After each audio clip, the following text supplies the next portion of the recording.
Hello everyone, it's Jefford from Rubik's Academy. Welcome to another episode of the beginners series for stocks trading. Okay, so you can watch this series for a simplified and layman explanation of what is stocks trading, how stocks trading works, what are the mechanisms involved.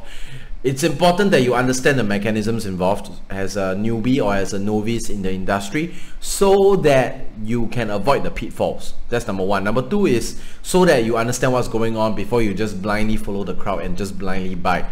That's never going to work out.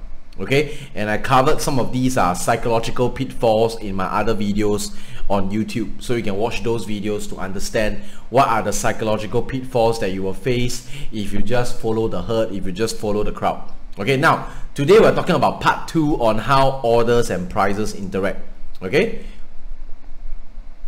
last time we left off here, we talked about the national best bid and offer.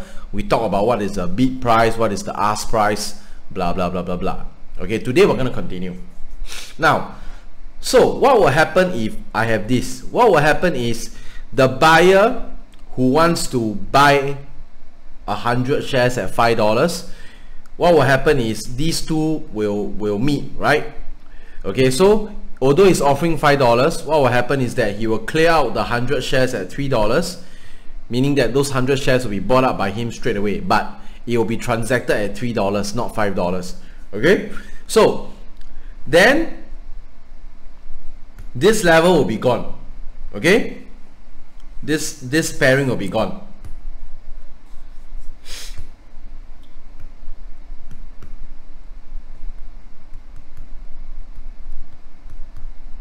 Okay, so then you have 1,000 shares that another guy wants to buy at $4, and you have 1,000 shares that another guy wants to sell at $4. Okay, so these two orders will match. These two orders will match because once one wants to buy at $4, the other wants to sell at $4, so they will match straight away. Okay, then finally at the bottom, one wants to buy at 3, the other one wants to sell at 5, so there's no match. There's no match, right? There's no match at all. Okay, the buying price must be higher than the asking price in order for the order to be filled. If the buying price is lower than the asking price, the order will never be filled unless the seller adjusts his asking price to be $3, then the order will be filled. So just now the first pair of orders was filled. Okay, now this thing right here, okay, we call this the level 2 book, or some people call it a market depth. Okay, so sometimes when you sign an account with a broker, you can actually ask for market depth. You can ask for market depth. So market depth data may or may not be available to you as a subscriber, but you can ask for it. Many brokers will offer it, but they will not offer it for free. They will offer it at a price. You have to subscribe to get the market depth. So when you get the market depth, which is the same as this thing called the level 2 book, you'll be able to see the full range of bid and ask orders. Now, why is this important? We will cover in the later lessons, but for now, just know that this data is available. Now, let's assume that if you did not subscribe to the level 2 book, okay, you can only see the level 1. The level 1, which is what? The level 1 is basically this. The national best bid and offer. So you can only see the national best bid and offer if you did not subscribe to this thing called the market depth or the level 2 book. Now in the level 1 book, you will not only see the national best bid and offer, you will also most likely see the time of sales. What is the time of sales? The time of sales is the time at which the most recent deal, the most recent order was filled. Alright, you will see a time of sales. Okay, so these are the information that is available to you as a newbie when you trade, so that you understand what you're looking at when you go to the broker screen, when you go to the platform. Alright, at Rubik's, we don't advocate using any particular broker. Alright, so I'm not going to demonstrate, but in future, let's say I want to demonstrate, I will let you know which broker we are using. You can follow us, not follow us, that's totally up to you. Okay, so let's say we come to this point right here. Alright, and there's no order being filled because the buyer wants to buy at 3, the seller wants to sell at 5. So in other words, the national best bid and offer will be updated at this level. Okay, sorry. the national best bid offer will be updated at this level. Okay, because that the star is the last concluded deal. In other words, the national best bid offer will be updated to 4.4. Okay, because they matched at 4.4. Alright, so there's no spread in this case. Okay, this will also never happen. There was always bound to be a bit of spread. Alright, but this is just an example, so it happens. In examples, anything can happen. Now, so this order doesn't get filled. Now, in order for this order to get filled, either the buyer needs to raise his price or the seller needs to lower his price. One of two needs to happen.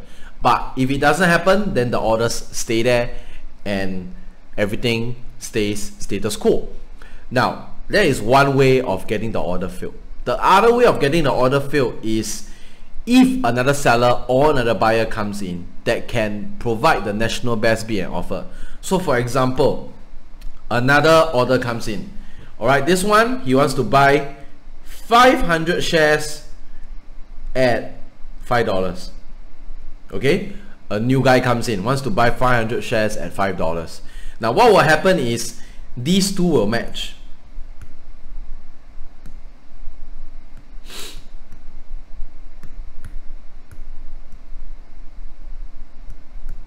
These two will match, right?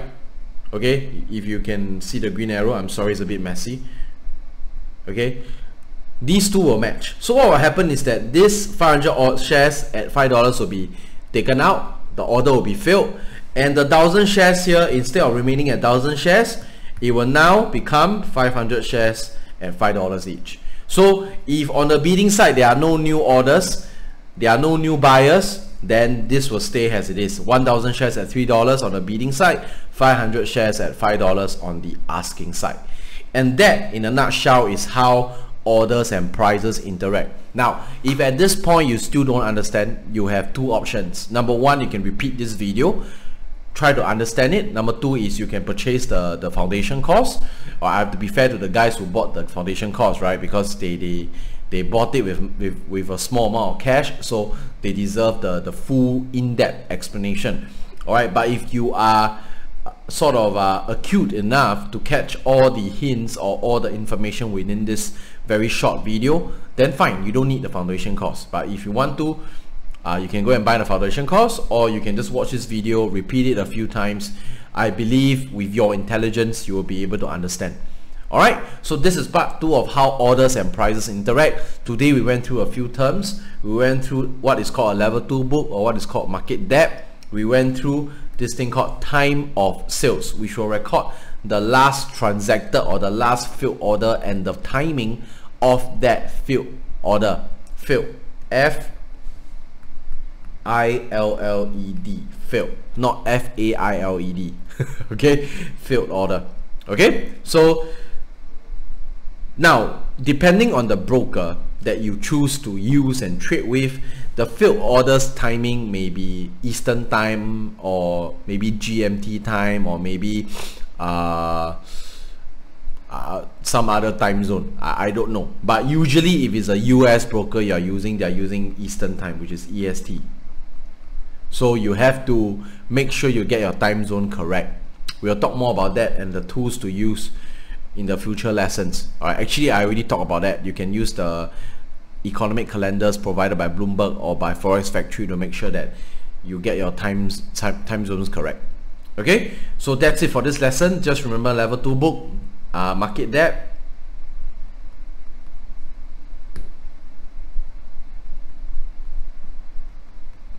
Alright, these two terms over here, and fill and TOS, time of sales. Alright, thank you very much. My name is Jefford Lim from Rubik's Academy / Rubik's Capital. I hope to see you in the next lesson. Thank you.